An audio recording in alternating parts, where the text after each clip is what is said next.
International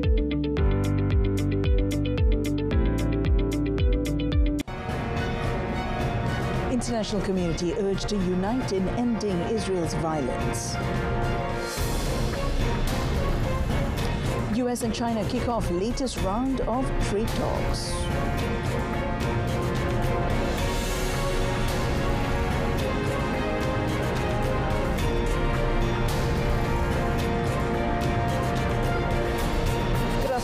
Salam Malaysia Madani. This is World Today. I'm Mohana Priya. Prime Minister Datuk Sri Anwar Ibrahim has called on the Arab Islamic world and the international community to rise and unite in defending dignity, ending violence and safeguarding global security. In a Facebook post, Datuk Sri Anwar said Israel's attack on Qatar is a clear proof that Zionist cruelty knows no bounds. The Prime Minister noted that if Qatar can be attacked, then no nation is truly safe from their threats. He said the attack against Qatar clearly proves that Zionist cruelty knows no limits, and Malaysia strongly condemns the oppressive act. He highlighted that Israel has not only oppressed the Palestinian people for decades, but now threatens the sovereignty of Arab and Islamic countries as a whole. He added Malaysia will not yield or remain silent as long as such oppression continues, and will always stand with the oppressed people of Palestine.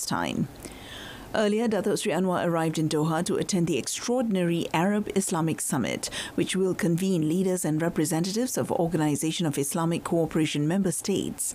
He is attending the summit at the invitation of the Emir of Qatar, Sheikh Tamim bin Hamad Al Thani, following the latest developments following Israeli attacks on the country. He is scheduled to deliver Malaysia's national statement at the summit to reaffirm the country's firm stance on the urgent need to end Israel's blatant violations of international law. In a related development, Arab and Islamic officials have demanded decisive measures against Israel following its airstrike on Doha. They are describing the attack as cowardly, treacherous and criminal.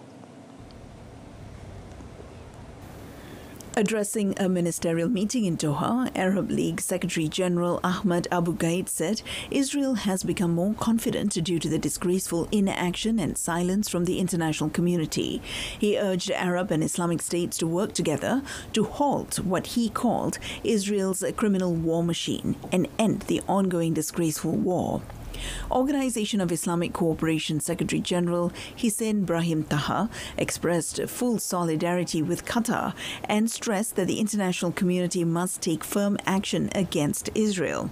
Qatari Prime Minister and Foreign Minister Sheikh Mohammed bin Abdul Rahman Al Thani also denounced the strike as a state terrorism and an assault on the very principle of mediation. Arab and Islamic foreign ministers began a closed-door preparatory meeting in Doha ahead of today's extraordinary summit, which will bring together heads of state. The meeting comes after Tuesday's Israeli airstrike on a residential compound in Doha that killed 5 Hamas members as the group was discussing a US proposal to end the war in Gaza. Meanwhile, Israeli forces destroyed at least 30 residential buildings in Gaza City and forced thousands of people from their homes. Israel has said it plans to seize the city and has intensified attacks on the area. In recent days, the Israeli military has targeted several high-rise buildings in Gaza City, claiming that they were being used by Hamas. The military has issued multiple evacuation warnings for Gaza City, but many residents said they have nowhere else to go, noting that Israel has repeatedly struck the area in the south where it has urged people to move. Israeli army forces have also been operating inside at least 4 eastern suburbs for weeks, turning most of at least 3 of them into wastelands. It is closing in on the center and the western areas of the territory where most of the displaced people are taking shelter. Many of those people are also reluctant to leave, saying there is not enough space or safety in the south. Israel admitted to completing 5 waves of airstrikes on Gaza City over the past week, targeting more than 500 sites. Hamas, meanwhile, said since 11th August, Israeli forces have destroyed at least 1,600 residential buildings and 13,000 tents throughout Gaza. And on a related note, Gaza's health authorities in a statement said the Palestinian death toll in the Gaza Strip has risen to 64,871, with 164,610 injured since the conflict between Israel and Hamas erupted on the 7th of October 2023.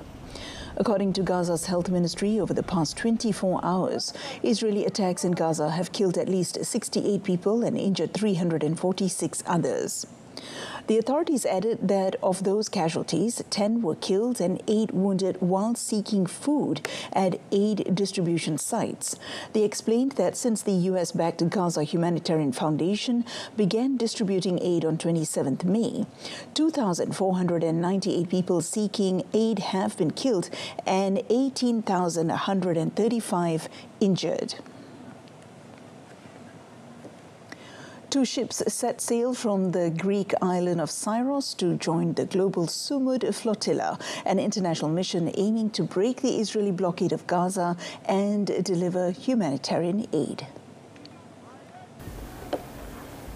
Chanting Free Palestine, around 500 people gathered at the port of Hermopolis to see off the 2 Greece-flagged boats, the Oxygen and Electra, carrying goods for famine-hit Gaza, along with the 5 and 8 people on board, respectively. The 2 vessels are set to join the rest of the fleet, which hopes to help relieve the spiraling humanitarian crisis in Gaza as Israel's war against Hamas grinds on. In August, as a result of the conflict, the United Nations officially declared famine in and around Gaza City, home to around 1 million people. Backed by high-profile participants, including environmental activist Greta Thunberg, the global Sumud flotilla describes itself as an independent group not linked to any government or political party. Its journey to the Gaza Strip has been dogged by at least 2 suspected drone attacks while docked off the coast of Tunisia, sparking concern for the safety of the Greek ships. Romania protested the entry of a Russian drone into its airspace during an attack on neighboring Ukraine, summoning Moscow's ambassador to the foreign ministry over the incident. The intrusion came days after fellow NATO member Poland said it had shot down Russian drones that had violated its airspace as Moscow launched a barrage against Ukraine. Ukrainian President Volodymyr Zelensky accused the Kremlin of testing Romania and wanting to bring the war to Poland and the Baltic with the intrusions. Earlier, NATO member Romania had said that Moscow's actions posed a new challenge to Black Sea security. Its foreign ministry announced that Russia's ambassador to Bucharest, Vladimir Lipayev, was summoned to the ministry over the airspace breach. After the meeting, a ministry statement said Romania had conveyed its strong protest against the unacceptable and irresponsible act, which constitutes a violation of its sovereignty. Meanwhile, Polish President Karol Nawrocki has signed an agreement allowing North Atlantic Treaty Organization or NATO troops to be stationed in the country as part of the Eastern Sentry operation.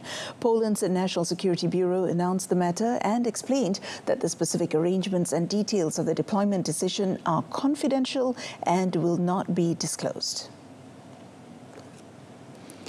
Eastern Sentry is the name given to a NATO operation announced last Friday that aims to strengthen the alliance's eastern flank, especially its air defenses, in the wake of the drone incursions.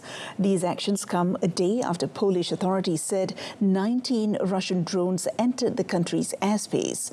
The Russian Defense Ministry said its drones had struck military facilities in western Ukraine, but there were no plans to target sites in Poland. NATO Secretary General Mark Rutte announced last Friday that NATO is launching Operation Eastern Sentry to reinforce the alliance's deterrence and defense posture on the eastern flank.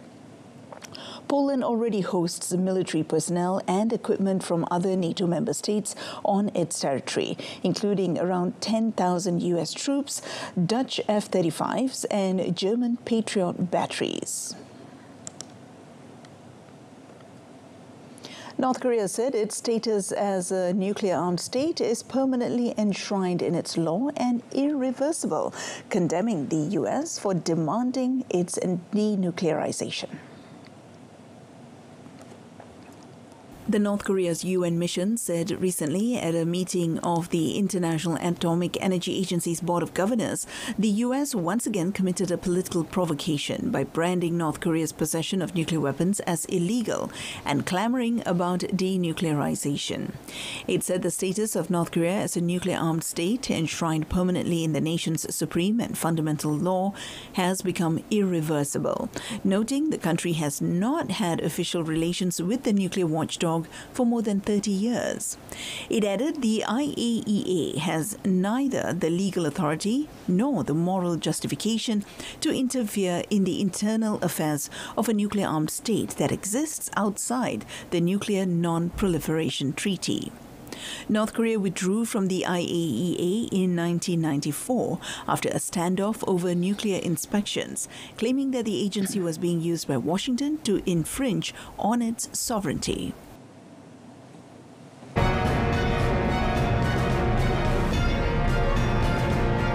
Still ahead, Trump concerned South Korean arrests frightened investors.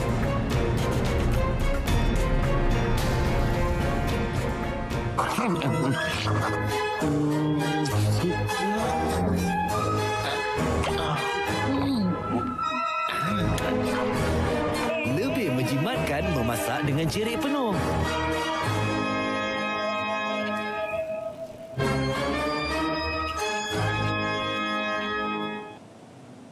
Welcome back. China and the US kicked off the latest round of trade talks in Madrid, where they are set to thrash out their TikTok dispute and President Donald Trump's promised hefty tariffs. Trade tensions between Beijing and Washington have been on a roller coaster ride this year, with both sides slapping escalating tariffs on each other. The talks come as deadlines on both the tariff and TikTok fronts have already been delayed multiple times, but may come to a head soon. The talks mark the fourth time in 4 months that the delegations have met in European cities to try to keep a fractured US-China trade relationship from collapsing under Trump's tariffs. Ahead of the talks, China launched 2 investigations targeting the U.S. semiconductor industry, including an anti-dumping probe relating to certain American-made analog IC chips. It will launch an investigation into whether the U.S. had discriminated against the Chinese chip sector. Trade experts said there was little likelihood of a substantial breakthrough in the talks hosted by Spain. The most likely result of the Madrid talks is seen as another extension of a deadline for the popular TikTok app's Chinese owner, ByteDance, to divest its U.S. operations by 17th September or face a U.S. shutdown. Meanwhile, U.S. President Donald Trump said foreign workers sent to the U.S. are welcome and he does not want to frighten off investors.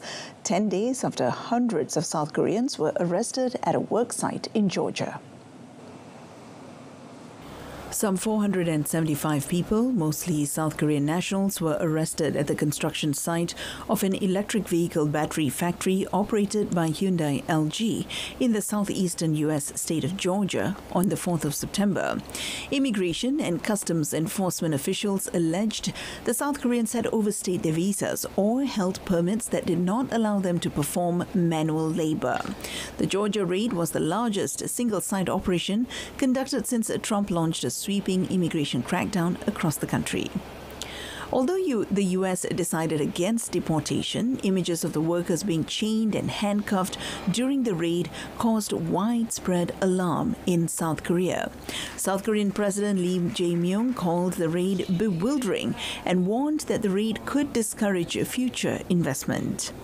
Trump described the circumstances for temporarily allowing foreign experts into the U.S. to build extremely complex products. He noted that the U.S. welcomes South Korean employees and will be proud to be learning from them. However, Korea's trade unions have called on Trump to issue an official apology. Preliminary results showed that Macau's legislative polls saw one of the worst turnout rates in recent years after authorities disqualified a dozen candidates and arrested a former opposition lawmaker. The Chinese casino hub, with a population just shy of 700,000, amended its election laws last year, giving national security officials the final say on candidates' eligibility. More than 175,200 residents voted to choose 14 members of the city's 33-seat legislature, with the remaining spots filled by sector-based indirect elections or by official appointment. Officials said it was the highest number of votes cast in a legislative election since Macau reverted to Chinese rule in 1999. However, turnout was just 53% of more than 328,000 registered voters, putting this vote fifth out of 7 elections held post-handover in terms of participation. Election chiefs told a press conference they had no comment regarding the record number of blank and invalid ballots cast. 5,987 and 7,077, respectively. Officials in July barred 12 election hopefuls from participating on the grounds that they did not uphold Macau's mini-constitution or pledge allegiance to the city. Nepal's new leader has vowed to follow protesters' demands to end corruption as she began her duties as interim prime minister after Gen Z youth demonstrations ousted her predecessor. Sushila Karki, the 73-year-old former Chief Justice, has been tasked with restoring order and addressing protesters' demands for a corruption-free future ahead of elections in 6 months. Protests, sparked by a ban on social media and feeding into long-standing economic woes, began last Monday and quickly escalated, with Parliament and key government buildings set ablaze. According to the World Bank, a fifth of people in Nepal aged 15 to 24 are unemployed, with GDP per capita standing at just $1,447 in the Himalayan nation of 30 million people. Karki held a minute's silence yesterday for those killed in the unrest before meetings began in the key government complex of Singha Darbar, where several buildings were set on fire during mass protests. The appointment of Karki, known for her independence, came after the intense negotiations by Army Chief General Ashok Raj Sigdel and President Ramchandra Paudel. Elsewhere, at least 50,000 people took part in a protest by Turkey's main opposition CHP party. The protesters packed Tandogan Square in Ankara in a massive show of defiance ahead of a key court hearing that could oust the party's leadership. Tens of thousands of people waved Turkish flags and wore T-shirts of the Turkish Republic's founding father, Mustafa Kemal Atatürk. The CHP leader said the government was trying to cling to power by undermining democratic norms and suppressing dissent after opposition victories in local elections over the past year. However, the government said that the judiciary is independent and denied any political motives. Turkey has detained more than 500 people, including 17 mayors, over the last year in Istanbul and other CHP-run municipalities around the country as part of corruption investigations. Today's hearing seeks to overturn the results of a CHP Congress in November 2023, alleging vote rigging. According to critics, the case is a politically motivated attempt to undermine Turkey's oldest political party, which won a huge victory in 2024 local elections and has been rising in polls.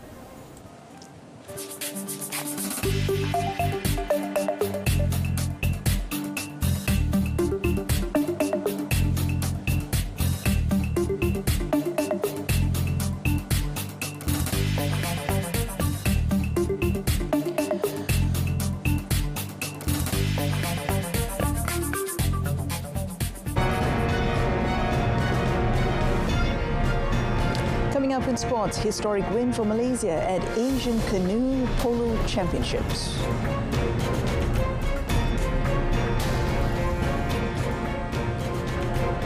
Malaysia created history at the 19th Asian Canoe Polo Championships by winning their first ever men's bronze medal to end a 2-decade wait since the country's debut in the competition at the Putrajaya Water Sports Complex.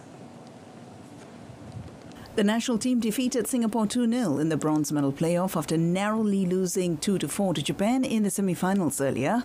Combined with the under-21 squad's contribution, Malaysia ended the tournament with 1 gold and 2 bronze medals, marking their best ever achievement in the championship's history.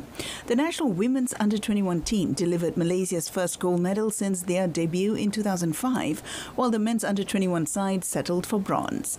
Malaysian Canoe Association Vice President Raja Shahrul Azrimil said that the success reflected the country's growing strength in the sport and called for canoe polo to be included in the 2027 SEA Games in Malaysia.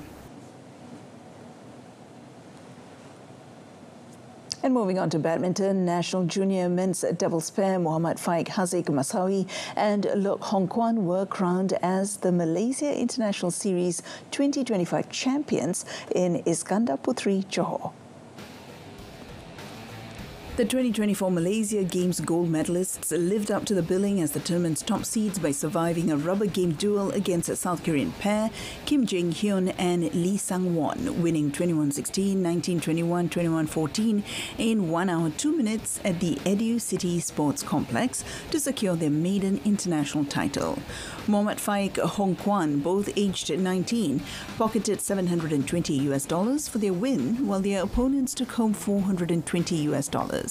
The Malaysian duo will next feature in the Indonesian Masters 1 in Riau, where they will take on Bo Yuan Chen and Tang Kai Wei of Taiwan in the qualifying round. The Badminton World Federation Tour Super 100 tournament will run from this Tuesday until 21st September. Young national rider Kabil Irfan Azlan sealed the title early after dominating race 2 of the ESBK talent category in the 6th round of the 2025 Spanish Superbike Championship at the Estoril circuit in Portugal. The Frando Racing VHC team Lichi Molly rider, who had already won race 1 on Saturday, once again delivered a stellar performance to beat Spain's Olivier Cantos by 2.755 seconds, while another Spaniard, Isa Rodriguez, finished third. Kabil Irfan was crowned overall season champion with 252 points, leaving behind his closest rival, Alessio Arnold of Switzerland, who collected 191 points. The Terengganu-born rider is scheduled to complete the final round in Jerez, Spain this November. Meanwhile, another Malaysian rider, Muhammad Hakim Danish Ramli, concluded his 2025 Red Bull Rookies Cup campaign in 3rd place overall, after finishing 10th in race 2 of the 7th round of the Misano circuit in Italy. Spain's Brian Uriarte claimed the championship with 236 points, followed by Indonesia's Veda Pratama in 2nd with 181 points and Muhammad Hakim in 3rd with 171 points.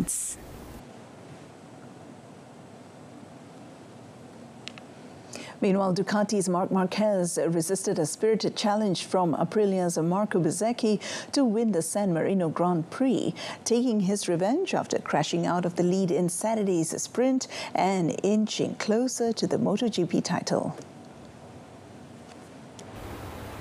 Bezzecchi had inherited victory in the sprint when Marquez crashed out. This time, however, the determined Spaniard overtook the Aprilia rider on lap 12, having started on the 2nd row of the grid and never looked back. Marquez's 11th race victory of the season takes him to 512 points, a record tally for MotoGP rider in a single season, and he celebrated his victory by unzipping his leathers and holding his red suit up on the podium like a matador. Gresini Racing's Alex Marquez finished a distant 3rd, and brother Mark, with a 182-point lead, can clinch his 7th title at the Japanese Grand Prix this month. 6 more rounds remain, but Mark can now win his first title since 2019 if he outscores Alex by just 3 points in Japan.